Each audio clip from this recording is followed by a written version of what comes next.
Hello everyone, listen up. A woman with no friends. There is a quiet kind of power that lives in the woman who walks alone, not because she chose loneliness, but because she refused to shrink herself to fit into spaces where her light wasn't welcome. She's not cold, she's not broken, she's discerning. And in a world that thrives on noise, her silence is not emptiness, it's depth. You see, we built a culture where popularity is mistaken for value, and friendships are often masks worn to avoid facing our own reflection. But the woman who stands alone, she's already faced herself. She's met her fears, she's challenged her doubts, and rather than run from them, she chose to rise above them. That kind of courage doesn't come from being surrounded. It comes from being stripped down to the truth, to the core, to the essence of who you really are. The world tells her she's missing something, that she should smile more, that she should soften her edges, that she should blend in. But she doesn't, because she understands one thing most people miss. Not everyone is meant to sit at your table. And if it takes dining alone to protect your peace, then solitude becomes a sanctuary, not a punishment. The strength isn't proven in how many people clap when you succeed. It's proven in how you move when no one is watching, how you rebuild yourself in the quiet, how you show up day after day with integrity, grit, and grace. That woman doesn't beg for loyalty. She doesn't compete for attention. She knows her worth isn't up for debate, and she would rather walk alone than compromise who she is for company that dilutes her spirit. Let this be a reminder, solitude is not your enemy, it is your training ground. It is the place where your voice grows louder than the noise, where your vision sharpens, and where your purpose becomes undeniable. The woman with no friends, she's not invisible, she's invincible, because once you stop needing the crowd, you become unstoppable. And that is power. Because here's the truth, the woman with no friends is not empty, she's full.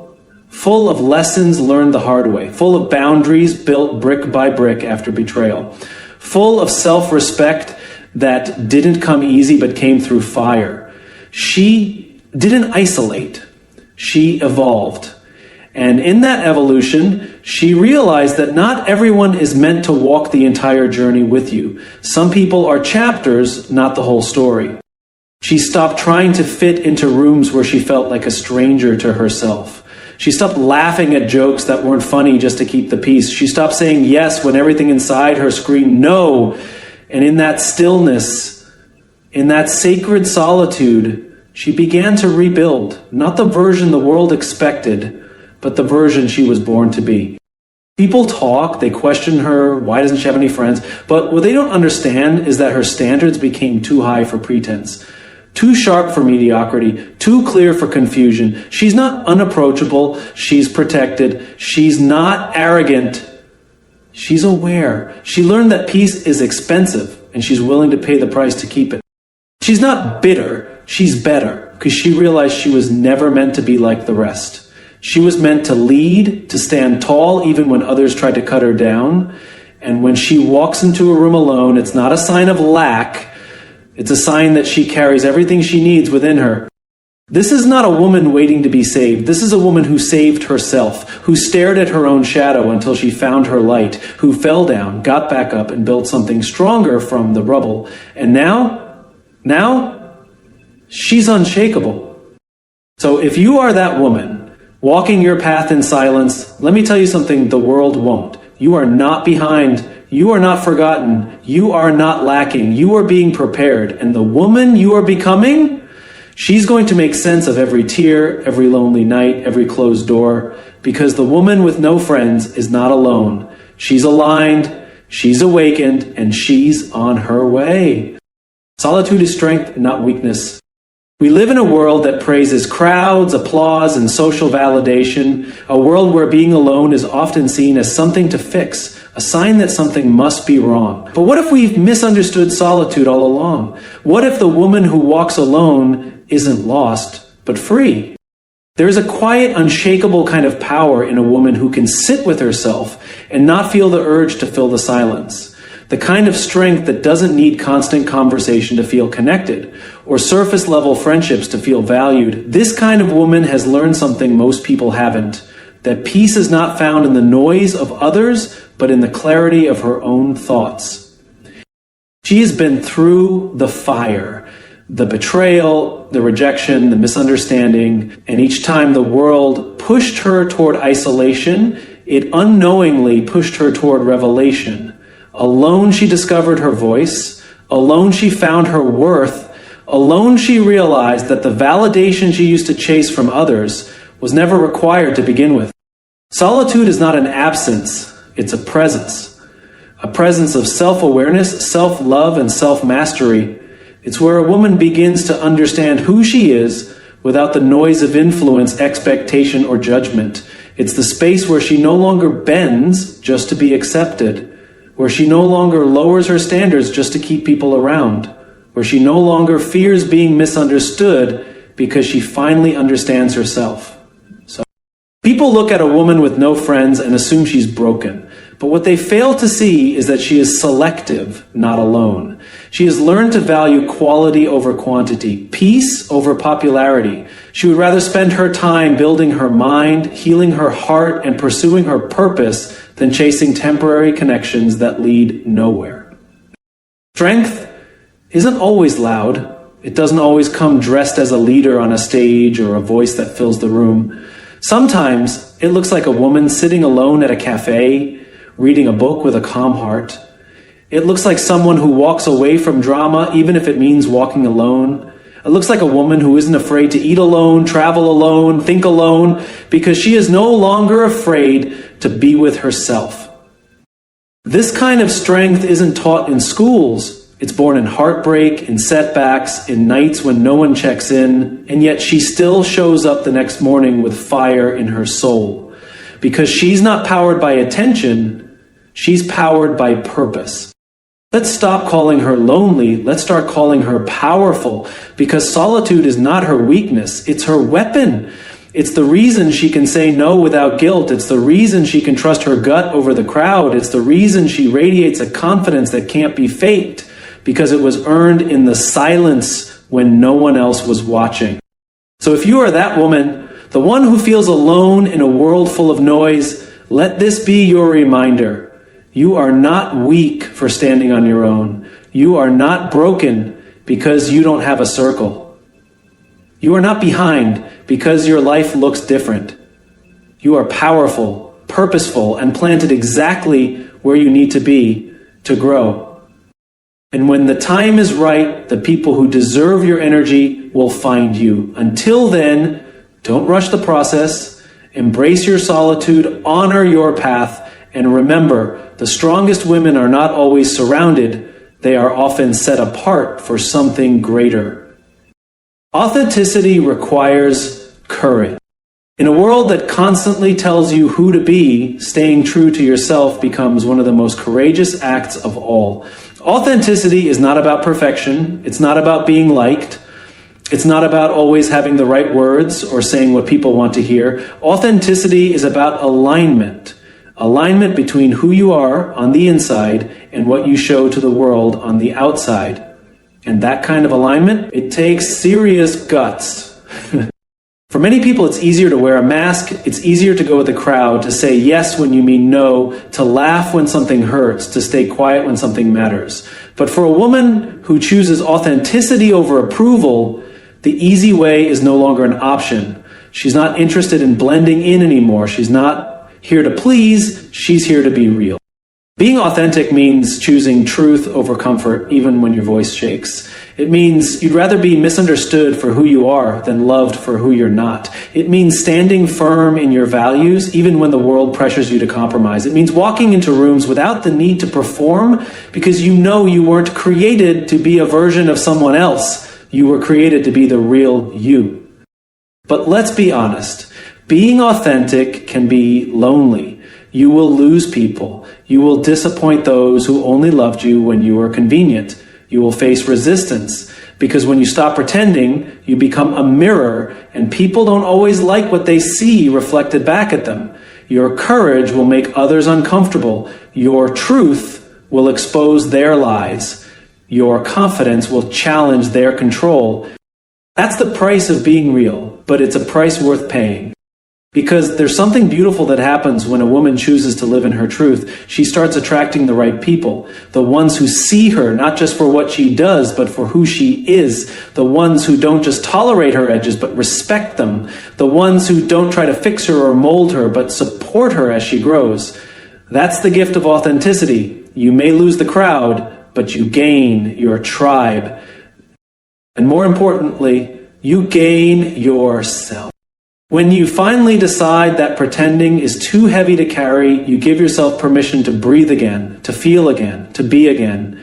You no longer live your life editing yourself for someone else's comfort. You speak what needs to be said. You walk away from what doesn't serve you. You love boldly, forgive freely, and hold your head high, not because life is easy, but because you are finally living it on your own terms. That kind of authenticity can't be bought. It can't be faked. It's forged in the moments when you say, this is who I am, and I'm not going to apologize for it anymore. It's found in the quiet strength of knowing you're enough, even when the world tries to convince you otherwise. And if people walk away because of your truth, let them. You don't need everyone to understand your journey. You just need the courage to keep walking it. Because the more you honor your truth, the more your life begins to align with what you were meant for, not what others expected of you. The most powerful women in the world aren't the ones with the loudest voices. They're the ones with the most honest hearts. The ones who dared to stop pretending. The ones who stood in their truth even when it cost them comfort, approval, or company. The ones who chose courage over conformity. So if you're walking through a season where you feel like authenticity is costing you everything, hold on. It's not the end, it's the beginning. The beginning of a life where you no longer have to shrink to fit, where you no longer have to trade your soul for acceptance, where you no longer have to live half alive just to keep the peace. Authenticity isn't easy, but it is powerful, it is freeing, and most of all, it is worth it. Keep showing up, keep speaking truth, keep being you, because the world doesn't need another imitation. It needs someone real. And that someone is you. Boundaries build self-respect. There comes a moment in every woman's life when she realizes that being kind doesn't mean being available to everyone. That being generous doesn't mean being taken for granted. That love, real love, doesn't require the abandonment of self. That moment is when she discovers the transformative power of boundaries. You see, we're often taught that being a good person means saying yes, that we should always be accessible, always agreeable, always accommodating. But here's the truth. Constantly giving without limits doesn't make you a good person. It makes you exhausted, and over time, that exhaustion turns into resentment. Not just toward others, but toward yourself for allowing it. Boundaries are not walls. They are not weapons. They are not punishments. Boundaries are a declaration that your time, your energy, your heart, and your mind are sacred, and that you've decided to protect them not from a place of anger, but from a place of self-respect.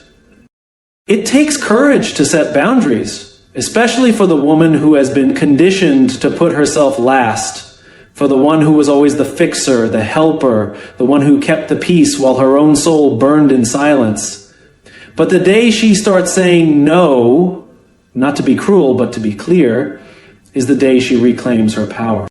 Because boundaries teach the world how to treat you. Every time you say yes when you mean no, you teach someone that your needs come second. Every time you stay silent when your heart screams for space, you give permission for your worth to be overlooked. But when you draw that line, calmly, unapologetically, and consistently, you are telling the world, I matter. My time matters. My peace matters. And I will no longer negotiate with chaos. Some people won't like it. They'll call you distant, difficult, or even selfish. But don't let their discomfort trick you into self-abandonment. The only people who are offended by your boundaries are the ones who benefited from you having none. Your job isn't to keep everyone comfortable, it's to keep yourself whole. And make no mistake, building boundaries doesn't mean you stop loving people. It means you start loving yourself just as much. It means you recognize that you cannot pour from an empty cup, that your energy is not infinite, that your attention is a gift, not a given. And the people who truly care about you, they will honor your boundaries because they honor you. Boundaries also reveal who's real. When you start enforcing them, you begin to see who stays and who walks away. And while that may hurt, it's one of the greatest blessings you can receive. Clarity. The clarity of knowing who values your presence and who only valued your availability. The clarity of recognizing relationships that were rooted in obligation rather than authenticity. Self-respect starts with one powerful decision: to stop betraying yourself to make others comfortable. It's the decision to stop dimming your light just because others feel insecure in its presence. It's the decision to stop explaining your worth and start embodying it. But let's be real, boundaries don't build overnight. It's a process, a practice. At first, you'll feel guilty. You'll question yourself. You'll wonder if you're being too harsh, too distant, too much. That's normal. That's part of unlearning the patterns that taught you to abandon yourself. But keep going, because with every boundary you set, you'll feel lighter, stronger, clearer. You'll begin to hear your own voice again. You'll begin to trust your own instincts again. And slowly, you'll create a life that doesn't just look good on the outside, but feels good on the inside. You'll stop explaining your no. You'll stop apologizing for resting. You'll stop shrinking to make others feel tall, because you'll know deep down that your value isn't up for debate, and that loving yourself is not a betrayal to anyone else. It's the foundation of every healthy relationship in your life. Boundaries will challenge you to be honest. Honest about what you can and can't give. Honest about what hurts and what heals. Honest about the spaces that drain you and the ones that restore you. And that honesty will set you free. They will also elevate your standards. When you set boundaries, you stop settling. You stop begging for love, respect, or attention because you've given those things to yourself. And once you've experienced that kind of internal validation, the external noise no longer controls you. You begin to walk differently, speak differently, move differently. You no longer chase energy that doesn't feel right. You no longer tolerate disrespect, even in small doses. You no longer entertain conversations that lead to nowhere because your peace is too expensive to be constantly negotiated. And here's the beautiful part. When you live with clear boundaries, you inspire others to do the same. You give them permission to prioritize their needs, to walk away from what breaks them, to choose themselves without guilt. You become a mirror of strength, reminding others that it's okay to protect your space. So if you're a woman learning to set boundaries, keep going. If you've been called too much, too distant, too strong, keep going. If you've lost people along the way who couldn't handle your growth, keep going. Because every no you speak is a yes to your self-respect. Every line you draw is a signal to the world that your life is no longer up for misuse. You are not here to be everything to everyone. You are here to be true to yourself, to show up fully, unapologetically, and authentically. And that can only happen when you learn to protect your energy, not out of fear, but out of love for the woman you are becoming. Remember, boundaries aren't a sign of disconnection. They are a declaration of self-respect, and the more you honor them, the more your life begins to reflect the love you finally decided to give yourself. Solitude strengthens intuition. In a world that never stops talking, a woman who chooses silence becomes powerful beyond measure. In the constant noise of opinions, expectations, and distractions, it's easy to lose the sound of your own voice. But something incredible happens when you step away from the crowd, away from the noise, and embrace solitude. You begin to hear again, you begin to feel again, and most importantly, you begin to remember who you really are. Solitude isn't loneliness. It's not the absence of connection. It's the presence of yourself. It's the space where your thoughts aren't shaped by the world, but rooted in your own truth. It's in those quiet moments, when no one is watching, when no one is telling you what to be, that your intuition comes alive. It starts whispering the things you've always known, but were too distracted to hear. And for a woman walking alone, especially in a season of transformation, intuition becomes her compass.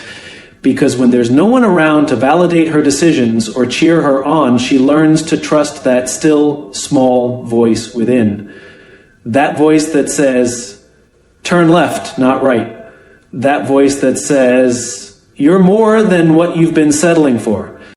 The world doesn't teach us to trust ourselves. It teaches us to seek approval, to follow the crowd, to second guess the very instincts we were born with. But solitude strips all of that away. It removes the need for applause. It removes the addiction to constant affirmation. And what's left is raw, real, unfiltered knowing. Solitude is the place where you become your own advisor, your own protector, your own guide. And in that sacred space, you realize that your intuition has been speaking to you all along. You just weren't quiet enough to hear it. And when you finally do, you start making decisions that no longer need to be explained because they feel right, they are right, and they are yours. There's a certain kind of strength that's born in silence. It's not flashy, it's not loud, but it's undeniable. It's the kind of strength that walks into a room without needing to be the center of attention. The kind that moves with confidence, not because of who is watching, but because of who is leading from within. Intuition is a muscle, and solitude is how you train it. Every moment you spend alone, reflecting, recalibrating, and reconnecting, you're sharpening your inner wisdom. You're tuning out the static and dialing into truth. The kind of truth that doesn't waver. The kind of truth that carries you forward even when the road is uncertain. And here's the irony. What the world often fears is exactly what frees you. Most people avoid solitude because it forces them to confront themselves. It strips away distractions and reveals the unresolved, the unspoken, the uncomfortable. But a woman who embraces solitude, she turns that discomfort into clarity. She faces the mess and finds meaning. She stops running and starts rising. There's power in knowing that you don't need to be surrounded to be supported, that you don't need to be validated to be valuable, that you can sit in silence and still feel whole. That's what intuition does. It replaces the need for noise with a quiet, unshakable confidence that says, I know who I am. And once you've lived from that place, you don't chase energy anymore. You don't follow trends, and you don't fear walking alone. Because solitude has taught you that the path others avoid is often the one that leads you straight to purpose. You begin to choose differently. You don't force connections. You follow alignment. You don't respond to pressure. You respond to peace. You don't second guess every step. You trust the feeling that says, this is right for me. Intuition isn't magic. It's self-trust. It's the result of being so connected to your inner world that the outside world can't shake you. And that connection is built in solitude, in the early mornings before anyone else wakes up, in the quiet evenings when you reflect on what matters, in the moments you say no, not because you're afraid, but because your soul said, not this one. A woman rooted in her intuition doesn't beg for answers. She listens for them. And because she listens, she's rarely lost. She may not have all the answers, but she knows when something's off. She knows when it's time to pivot. She knows when to walk away, when to wait, and when to leap. Because her life isn't run by logic alone, it's guided by a deep internal knowing that's been cultivated in the quiet. So, if you're in a season of solitude, don't resist it, embrace it. Let it become the fire that burns away every false belief, every broken identity, every lie you've told yourself about who you are. Let it become the womb of your rebirth. Because you're not losing people, you're finding you. You're learning how to stand, how to listen, how to decide, and most of all, how to lead yourself not from fear, not from pressure, but from peace. Because once you know your own voice, the opinions of others no longer drown it out. You become unshakable, not because life is perfect, but because you've learned to lean on something deeper, something eternal, something that no storm can steal, your intuition. So let the silence grow louder. Let the world misunderstand your stillness. Let them think you've disappeared. You haven't disappeared. You've returned.